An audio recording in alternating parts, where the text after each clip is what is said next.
கார்த்திகை மாசம் சுக்லபக்ஷத்து பஞ்சமி.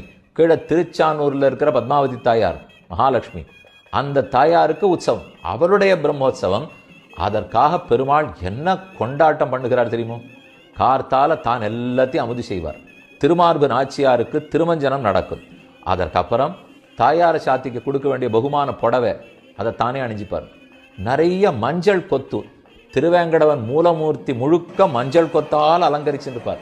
பார்த்தா மஞ்சள் காட்டுக்குள்ளே அந்த எட்டி பார்க்குறாப்புல இருக்கும். அப்படி ஒரு சேவை அது நினைச்சு கூட பார்க்க முடியாது. அந்த மஞ்சள் கொத்து எல்லாத்தையும் அவர் அமுது செய்த பிரசாதங்கள் அத்தனையும், தன்னுடைய திருவடி சந்தனம், ராத்திரி திருவடி சந்தனம், தனக்கு இருக்கிற கற்பூரம், பாக்கு, வெத்தலை எல்லாம், இது இத்தனை கிட்டத்தட்ட 70 பேர் அத்தனை கூடகள்லையும் சுமந்து கொண்டு மேலேருந்து கீழ் நோக்கி வருவார்கள். வருவது ஆச்சரியம் இல்லை, இவர்கள் அனுப்பிச்சுட்டு பெருமாள் சன்னதி கதவை சாத்திடுவார். எனில் பெருமானே இந்த